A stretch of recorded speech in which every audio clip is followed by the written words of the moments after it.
Hello dear students, I am Rajkumar Singhal. आज मैं नया चैप्टर लेके आया हूँ जो एग्जाम के पॉइंट ऑफ व्यू से बहुत ही इंपॉर्टेंट है। तो today we will discussion about financial statement of company. तो आज हम कंपनी के फाइनेंशियल स्टेटमेंट के बारे में डिस्कशन करेंगे। तो फाइनेंशियल स्टेटमेंट, तो यहाँ हम बात करेंगे सबसे पहले फाइनेंशियल स्टेटमेंट होता क्या है।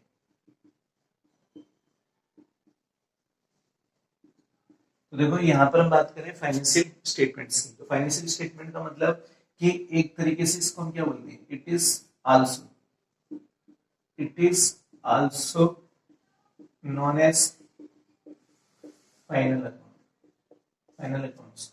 मतलब एक तरीके से हमारे फाइनल अकाउंट्स कहलाते हैं। हमने क्लास 11th में पढ़ा था कि क्लास 11th में क्या पढ़ा था कि फाइनल अकाउंट्स कि जब हमारा अकाउंटिंग प्रोसेस समाप्त होता है तो उस प्रोसेस के एंड में हम क्या करते हैं कि फाइनल अकाउंट्स बनाते हैं, जिससे कि हम बिजनेस की profit and loss plus financial position को क्या कर सकें, चेक कर सकें। कि हम क्या करते हैं कि एक तरीके से फाइनल अकाउंट क्या हो गया, एक तरीके last stage of final account. मतलब एक तरीके से फाइनल अकाउंट की लास्ट स्टेज होती है जिसमें generally three accounts are prepared. Generally इसमें 3 अकाउंट्स प्रिपेयर्ड होते हैं। पहला ट्रेडिंग अकाउंट, दूसरा पी&एल अकाउंट और तीसरा बैलेंस शीट। तो जनरली इसमें 3 अकाउंट प्रिपेयर होंगे, पहला ट्रेडिंग अकाउंट, दूसरा पी&एल अकाउंट और तीसरा हमारा बैलेंस शीट। तो जो हमारा ट्रेडिंग और पी&एल था, जो हमने सीखा था कि ट्रेडिंग और पी&एल क्या करता है कि शो करे द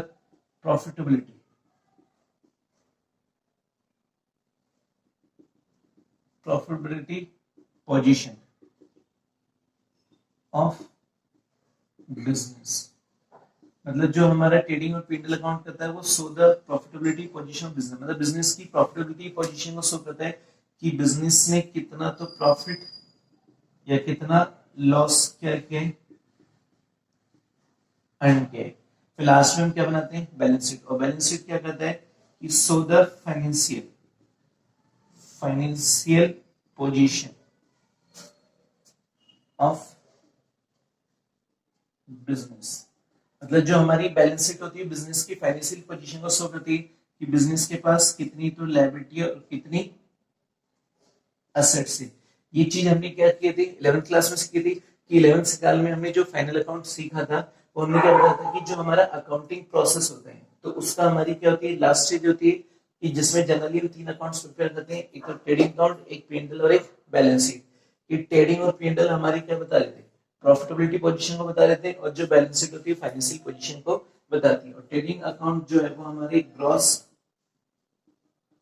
प्रॉफिट या ग्रॉस लॉस को क्या करते हैं, शो करते हैं। और जो पी&एल अकाउंट होता है वो हमारे नेट प्रॉफिट या नेट लॉस को क्या कर रहे हैं, शो कर रहे हैं। बैलेंस शीट फाइनेंशियल पोजीशन बताती है कि उसके पास कितनी एसेट्स और कितनी लायबिलिटी। तो ये सब हमने 11th क्लास में सीखा था। तो 11th क्लास में हमने जो फाइनेंशियल अकाउंट सीखा था, मतलब जो फाइनेंशियल स्टेटमेंट सीखा था वो हमने सोल प्रोप्राइटर का सीखा था।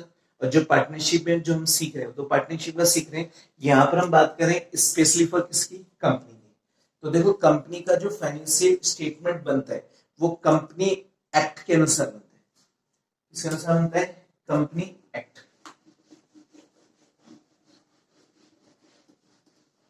कि यहां हम बात करें कि फाइनेंशियल स्टेटमेंट ऑफ कंपनी। तो कंपनी का जो फाइनेंशियल स्टेटमेंट है वो किसके अनुसार बनेगा, अकॉर्डिंग टू कंपनीज एक्ट 2013। कि यहाँ पे जो फाइनेंशियल स्टेटमेंट बनेगा कंपनी का वो अकॉर्डिंग टू कंपनी एक्ट किसके अनुसार बनेगा, 2013। मतलब ऐसा नहीं है कि कंपनी अपना फाइनेंशियल स्टेटमेंट्स अपनी इच्छा से रखेगी। मतलब ये किसके अनुसार बनेगी, कंपनी एक्ट के अनुसार बनेगी। कि कंपनी क्या कह रही है कि जो फाइनेंशियल स्टेटमेंट बनेगा वो अकॉर्डिंग टू कंपनीज एक्ट 2013 के अनुसार बनेगा। 2013 क्या कहता है कि कंपनी का जो फाइनेंशियल स्टेटमेंट होता है वो शेड्यूल 3 क्या है, शेड्यूल 3। तो शेड्यूल 3 में क्या होता है कि divided into two parts. Part first balance sheet and part second statement of, या फिर हम क्या बोल सकते हैं, इनकम स्टेटमेंट, या फिर हम बोल सकते हैं प्रॉफिट एंड लॉस स्टेटमेंट।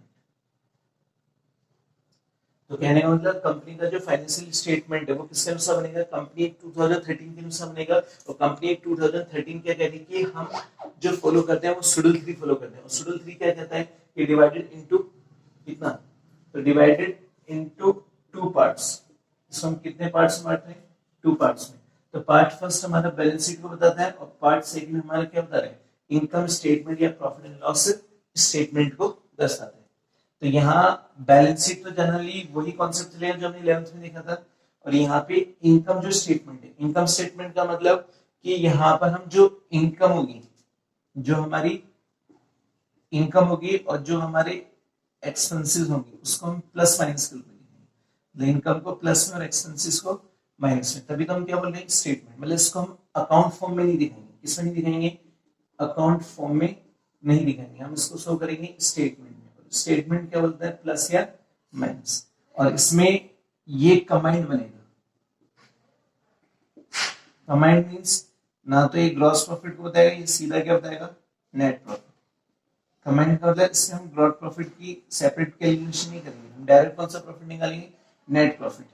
ये पहले तो हम क्या करते थे, ट्रेडिंग अकाउंट बनाते थे, पी&एल अलग बनाते थे, लेकिन इसमें हम कंबाइंड अकाउंट बनाएंगे जिसमें हम खाली नेट प्रॉफिट निकालेंगे, उसमें ग्रॉस प्रॉफिट का सेटलमेंट ऑटोमेटिक हो जाएगा। तो इस तरह हम क्या करेंगे, कंपनी एक्ट्स के अनुसार बनाएंगे। और जो दो भागों में बटा होता है जो किसके अनुसार बनता है, अकॉर्डिंग टू शेड्यूल 3।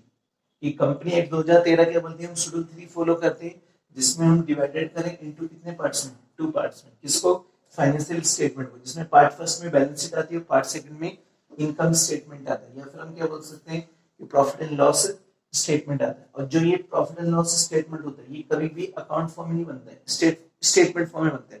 और स्टेटमेंट का मतलब यहाँ पे प्लस माइनस होता है, या तो प्लस करेंगे या फिर माइनस करेंगे। तो हमारी जो इनकम आएगी, जो एक्सपेंस है वो प्लस माइनस में इंडिकेट होंगे। और ये कंबाइंड बनते हैं। ये कंबाइंड का मतलब कि इसमें हम ग्रॉस प्रॉफिट और नेट प्रॉफिट को अलग अलग रिप्रेजेंट नहीं करते, मतलब इसमें ट्रेडिंग और पी&एल मिक्स करके बनाते हैं। समझ में आ गई, वो अपन जब बनाएंगे तब समझ में आ जाएगा आपको। तो ये बात कर रहे थे हम किसकी, फाइनेंशियल स्टेटमेंट ऑफ कंपनीज की।